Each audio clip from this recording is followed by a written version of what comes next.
నిన్ను ఏ కేసు కింద బుక్ చేసి తీసుకొచ్చావో తెలుసా? మాకు అన్ని విషయాలు తెలిసిపోయి నువ్వే ఆ పెళ్లిని పాడు చేసావు. మేడం నేనేం చేయలేదు మేడం. శరీరంతో ఆడుకుంటే నువ్వు ఆవిడ గారే. Assalamualaikum guys, oke kembali lagi bersama Draft Movie Review. Piye kabar Re? Terima kasih buat para penonton setia Draft Movie dimanapun kalian berada. Semoga kalian semua selalu sehat ya. Kali ini Draft Movie sudah merangkum sebuah film yang berjudul Natsyar. Bagaimana keseruan filmnya? Nggak perlu banyak basa-basi, ini dia alur ceritanya.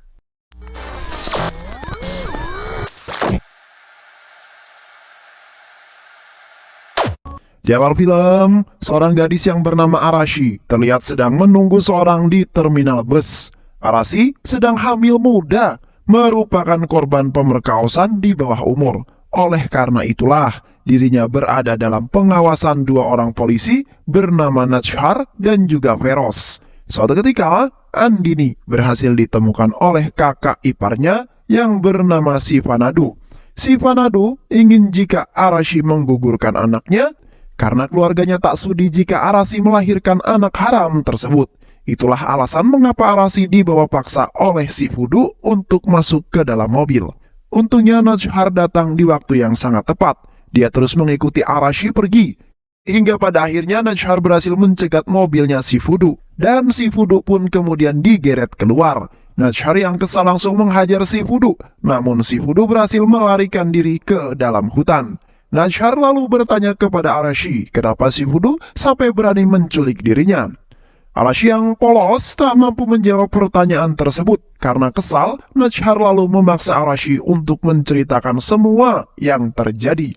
Kapan pertama kali kamu bertemu dengan orang yang memperkaosmu, hah? Ujar Natsyar. Namun, jawaban tak terduga justru keluar dari mulutnya Arashi. Aku tidak diperkaos. Kami melakukan ini atas dasar saling cinta. Jangan menghukumnya, dia orang baik. Yang tidak bersalah, ujar Arashi. Usut punya usut, ternyata pelaku pemerkosaan adalah temannya Arashi sendiri yang bernama Katu. Natsyar jadi bingung dengan kasus yang sedang ditanganinya ini. Di sisi lain, Arashi yang menjadi korban meminta agar polisi tidak menghukum Katu. Namun di sisi lain, keluarga Arashi sangat ingin agar Katu segera dihukum. Di tempat lain, beberapa anggota polisi yang sedang mengejar Katu, yang juga masih di bawah umur. Setelah beberapa menit berlari, Katu akhirnya berhasil dan ditangkap dan dibawa ke kantor kepolisian. Feroz menginterogasinya dan bertanya beberapa pertanyaan. Tapi tak lama kemudian, keluarga Katu datang ke kantor polisi. Nenek Katu memohon agar polisi tidak memenjarakan Katu karena dia masih anak di bawah umur. Namun, Feroz sama sekali tidak peduli. Dia membawa Katu ke pengadilan yang bersifatnya tertutup.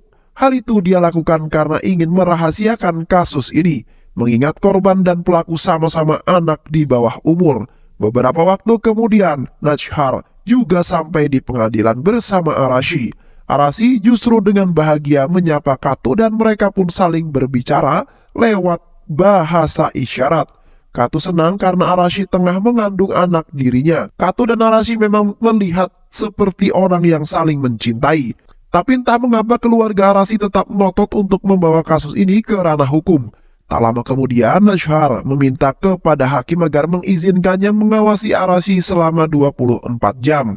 Pada awalnya hakim menolak permintaan Natsyar. Tapi setelah Natsyar menjelaskan jika suaminya adalah seorang dokter kandungan, hakim lalu menyetujui permintaan itu.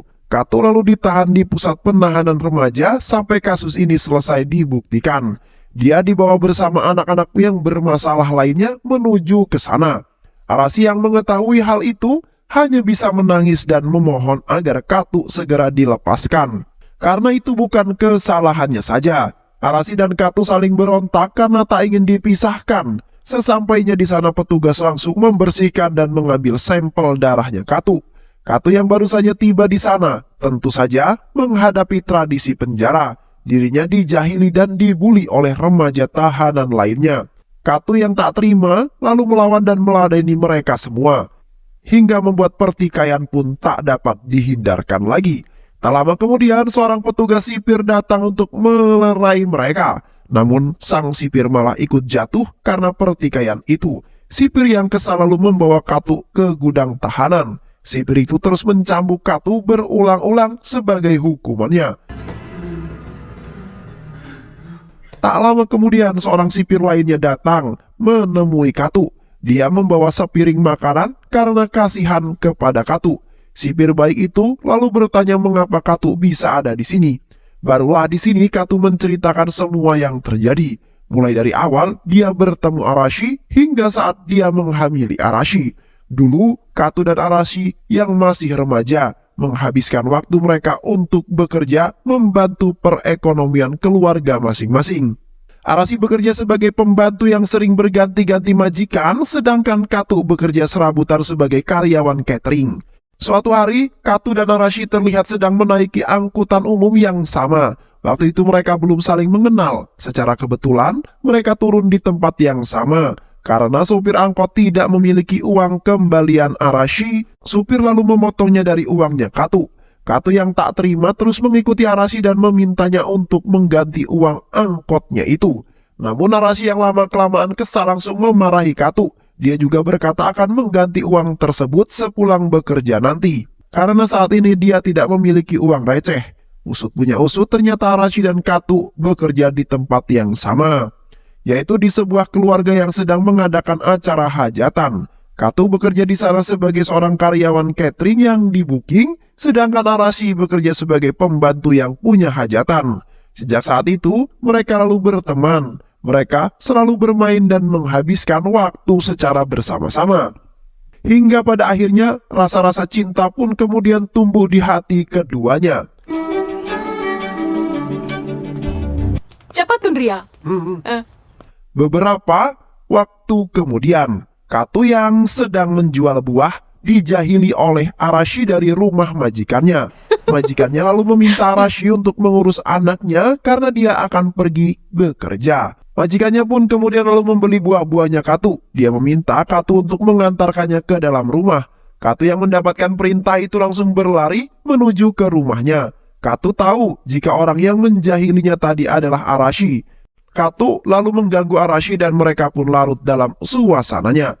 Hingga pada akhirnya Katu tak sengaja mendorong Arashi jatuh ke kasur. Dan mereka pun akhirnya bercocok tanam. Setelah selesai melakukan percocokan tanam, mereka kini hilaf. Arashi lalu menampar Katu dan Katu pergi dengan keadaan menyesal. Itulah awal mereka bertemu dan mengapa Katu bisa ada di sini. Sang sipir kini mengetahui bagaimana Katu bisa ada di sini. Beberapa waktu kemudian, Arashi telah melahirkan seorang bayi laki-laki yang sangat sehat. Di saat yang bersamaan pula, Veros datang untuk memberikan Katu pakaian ganti dari keluarganya. Veros yang melihat wajah Katu penuh dengan luka lalu memanggil sipir jahat dan menanti-wanti dirinya. Dia mengatakan jika sipir itu melakukan hal seperti ini lagi, maka Veros akan segera mencopot dirinya. Veros juga menyampaikan jika Arashi telah melahirkan bayi laki-laki. Katu yang mendengar hal itu kemudian menjadi sangat bahagia. Dia meminta izin agar Veros mau mengizinkannya melihat bayi itu. Tapi Veros sama sekali tidak peduli. Katu yang merasa sedih lalu menyampaikan satu permintaan. Setidaknya, kalaupun aku tidak bisa melihat bayiku, sampaikan saja salamku kepada mereka, ujar Katu kepada Veros. Nashar lalu mengizinkan Arashi dan bayinya untuk tetap tinggal di rumah sampai nanti pemerintah memberikan mereka tempat tinggal sendiri. Suami Nashar terlihat kesal di sana. Dia menggerutu karena Nashar telah melanggar janjinya. Dulu Nashar berjanji akan segera berlibur bersama anak sematawayangnya, tapi sekarang dia malah mengurusi kasus tersebut. Nashar hanya cuek mendengar hal itu, tapi tiba-tiba dia mendapatkan telepon dari pihak rumah sakit. Pihak rumah sakit berkata jika hasil tes DNA bayi itu sudah keluar.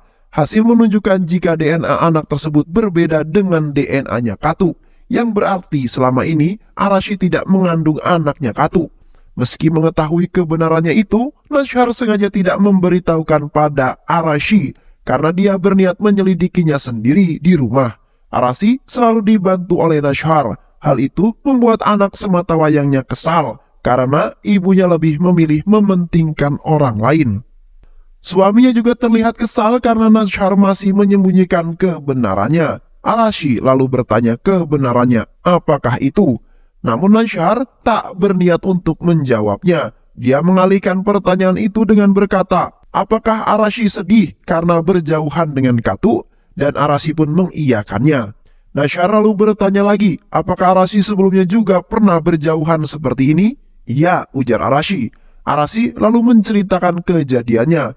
Pada saat itu Katu hendak pergi ke kota karena ikut mengantarkan catering. Arashi lalu memberikannya uang untuk membeli baju. Arashi ingin agar Katu mengenakan pakaian yang bagus. Apalagi saat ini, baju Katu memang sudah buruk. Tapi Katu menolak uang tersebut karena dia juga memiliki uang untuk membeli baju. Paman Katu yang memiliki usaha catering itu merasa sangat kesal karena melihat Katu malah asik berpacaran, sedangkan yang lainnya sibuk menyiapkan perlengkapan. Tak lama kemudian Katu lalu berangkat ke kota. Singkat cerita, urusan catering pun telah selesai. Terlihat paman Katu yang sedang membagikan upah kerja pada seluruh karyawannya. Namun ketika dia melihat Katu yang datang dengan baju baru, dia tak memberikan Katu upah kerjanya. Dengan alasan jika kerjanya Katu kurang bagus.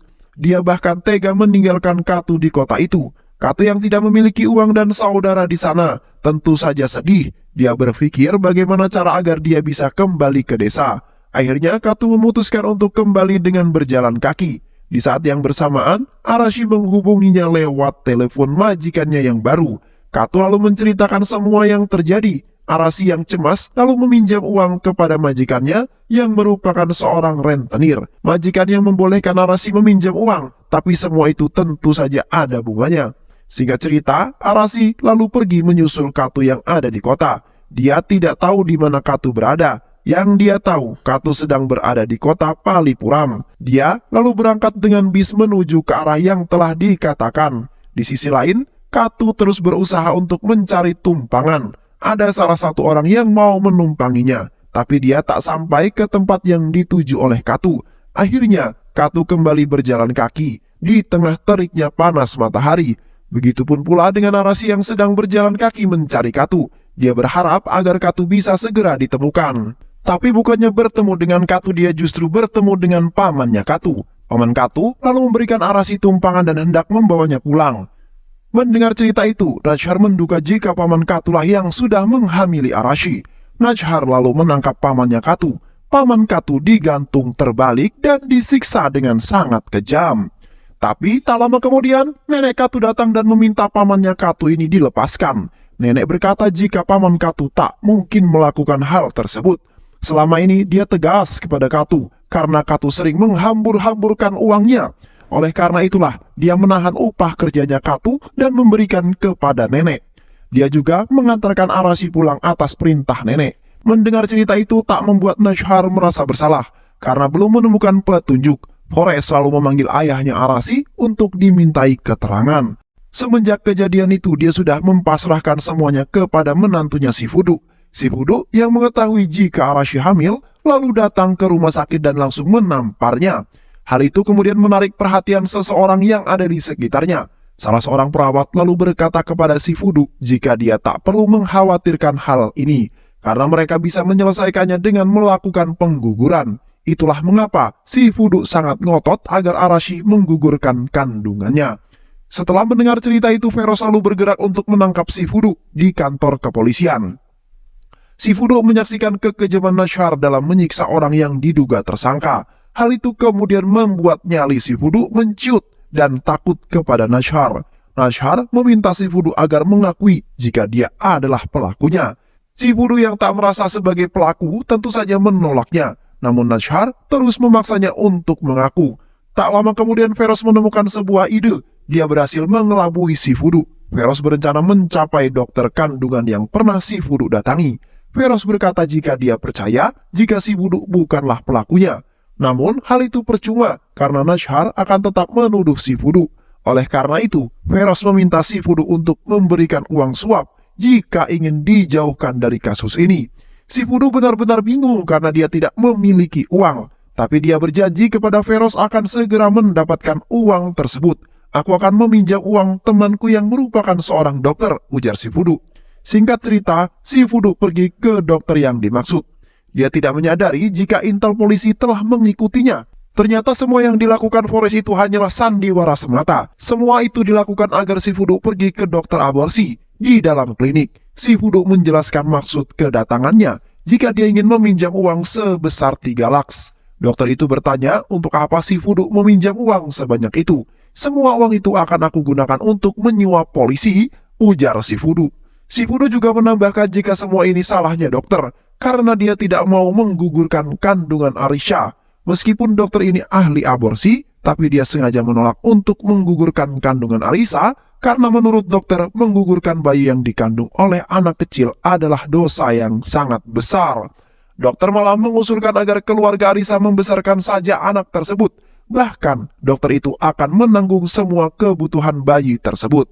Itulah alasan kenapa si Fudu berani meminjam uang pada dokter itu. Di saat yang bersamaan, Najhar bersama polisi lainnya lalu melakukan penggerebekan. Najhar lalu menginterogasi dokter tersebut. Usut punya usut, ternyata dokter tersebut adalah dokter ilegal yang membuka klinik tanpa izin. Najhar lalu bertanya kenapa dokter itu begitu ingin membesarkan bayi yang dikandung Arisha. Namun dokter tidak menjawab pertanyaan itu, yang akhirnya kemudian membuat Najhar kesal dan langsung mengancamnya. Dan disinilah terungkap fakta yang sebenarnya. Jika Arasi telah diperkaos oleh majikannya yang merupakan orang kaya dan terpandang di wilayah itu. Suatu hari, majikan Arasi mendengar suara gaduh yang berasal dari dalam dapur.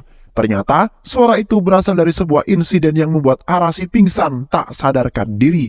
Majikan Arasi yang melihat Arasi pingsan, lalu memanfaatkan momen itu dan membawanya ke kamar untuk diperkaos. Setelah selesai, majikannya lalu memanggil dokter palsu tersebut dan ketakutan karena ternyata dia memperkaos Arisa tanpa memakai pengaman. Tapi dokter palsu itu justru memanfaatkan ketakutan majikan Arisa dengan berkata bahwa dia siap menggugurkannya. Padahal dokter palsu itu memiliki rencana lain. Dia akan memeras majikan Arashi saat Arashi hamil nanti. Itulah mengapa dia tidak mau menggugurkan bayi Arashi, karena itu adalah sumber uang untuknya. Setelah mendengar cerita itu, Najhar bersama Forest lalu pergi ke rumah majikan Arashi. Mereka menyampaikan maksud kedatangannya dan itu membuat si majikan menjadi kesal. Majikan mengancam akan melaporkan tindakan mereka karena telah berani menuduhnya tanpa bukti. Tindakan kalian juga telah mencemarkan nama baik saya, ujar si majikan. Akhirnya Najhar dan Feroz lalu pergi dari rumah itu. Tak lama kemudian Najhar malah dipanggil oleh atasannya karena telah menuduh si majikan yang tidak-tidak. Atasannya juga meminta Najhar untuk menutup kasus ini karena tersangkanya sudah ditahan. Tapi Najhar menolaknya. Dia berkata jika Katu bukanlah tersangka kasus pemerkosaan ini. Dia juga menjelaskan jika hasil tes DNA-nya berbeda dengan DNA Katu. Hal itu kemudian membuat atasannya marah dan menangguhkan Najhar dari dinasnya. Kasus ini juga akan diberikan pada orang lain hingga nanti kasus ini ditutup. Najhar lalu pergi dengan keadaan kesal. Di bawah, adik dari sang majikan rentenir sudah menunggu kedatangan Najhar. Dia berkata akan memberikan apapun yang Najhar mau jika kasus ini ditutup. Aku juga telah mengabulkan apa yang diinginkan oleh atasanmu, ujar adik majikan. Najhar yang marah lalu menamparnya dengan sangat keras. Setelah mendapatkan surat penangguhan, Najhar kini jadi termenung. Tapi hal itu tidak berlangsung lama. Rasa amarahnya kemudian memuncak ketika dia melihat bayi malangnya Arasi sedangkan pelakunya masih berkeliaran bebas. Najhar kini melakukan jalannya sendiri. Dia menculik si majikan dan mempermalukannya di depan semua orang. Dia lalu membawa majikan itu ke suatu tempat yang ternyata tempat pembuangan sampah. Di sana, Najhar mengebiri si majikan dengan alat seadanya. Polisi kemudian datang dan mengamankannya. Setelah peristiwa itu, rapat internal polisi pun digelar. Komisaris memanggil Najhar ke ruangannya dan di sana juga terlihat ada atasan Najhar. Atasannya Najhar mengusulkan agar Najhar diskors atas perbuatannya terhadap majikan Arashi. Namun, komisaris malah mengusir atasannya Najhar dari rapat itu. Usut punya usut, ternyata komisaris mengetahui jika atasannya Najhar telah menerima suap.